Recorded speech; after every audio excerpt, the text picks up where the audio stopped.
Sean todos bienvenidos a este nuevo espacio llamado Humanista Digital, una iniciativa de Humanos para Humanos. En esta oportunidad nos acompañará Patricia Pérez, quien nos comentará algo acerca de un artículo publicado por Pedro Niken.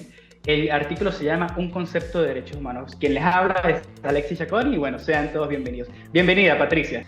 Muchas gracias, estoy muy feliz de estar aquí y bueno, nada, contenta de analizar lo que es este increíble artículo de lo que era Pedro Niken. Cuéntanos, Patricia, ¿qué fue lo que más te llamó la atención de este artículo? ¿Qué fue lo que atrajo tu mirada? Primeramente, pues a pesar de haber estudiado lo que era 5 años la carrera de Derecho, es la primera vez para mí que conocía a este autor, Pedro Niken. Me llamó demasiado la atención lo que era su trayectoria, lo que fue toda su vida, que fue siempre como dedicado a la parte de derechos humanos. Increíble.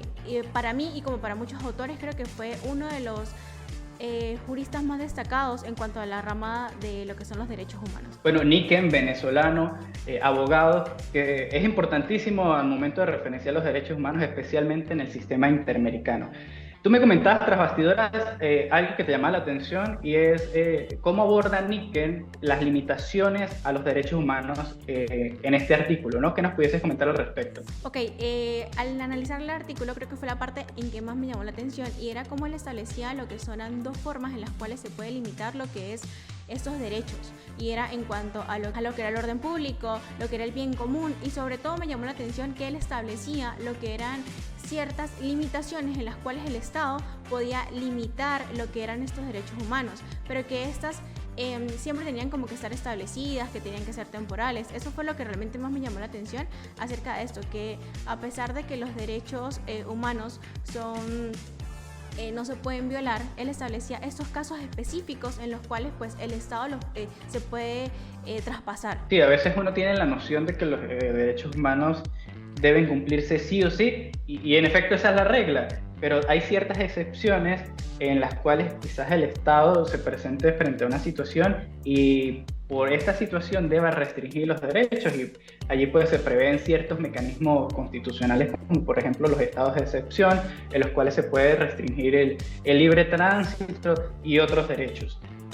Por mi parte, Patricia, a mí me llama la atención que Pedro Niken menciona a los grupos armados irregulares. Pedro Niken habla de que, bueno, en principio el Estado es el único que puede violar los derechos humanos porque es el único que tiene la obligación de garantizarlos, protegerlos y respetarlos. Sin embargo, él menciona que si hay un grupo armado irregular que controla, o bueno, se puede inferir de lo que dice Niken, que si hay un grupo armado irregular que controla un territorio y que ejerce funciones de gobierno, pues dentro de esta irregularidad, estos grupos deben respetar también los derechos humanos de los ciudadanos que están bajo su sometimiento o bajo su control, y por lo tanto, si no los respetan, pues los grupos armados irregulares estarían cometiendo violaciones a los derechos humanos. Y yo quisiera aportar también a esta idea del rol de los grupos armados irregulares, que no solo se ve en ese supuesto de hecho, sino que también, como el ejemplo del Estado venezolano, en el que el Estado está consciente de que existen grupos armados irregulares, de que afectan la integridad, la vida y múltiples derechos de los venezolanos,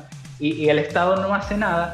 Yo soy partidario de que el Estado en ese momento está violando los derechos humanos de esos venezolanos, o de todos en general, por omisión o por aquiescencia, porque cónchale, si tú sabes que hay grupos armados irregulares y no haces nada, pues tú estás violando los derechos humanos porque no estás respetándolos, garantizándolos o protegiéndolos.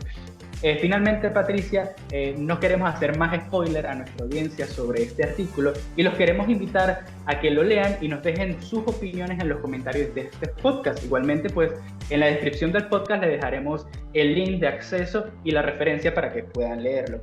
Un comentario final, Patricia, que quisieras decirle a nuestra audiencia. Nada, que conozcamos más a fondo lo que son los derechos humanos, porque muchas veces conocemos su concepto, pero no lo llevamos a práctica. Bueno, muchísimas gracias, Patricia, por tu participación. A ustedes por escucharnos en esta nueva iniciativa. Como les comentaba, es el primer episodio del podcast Humanista Digital, pero no será el último.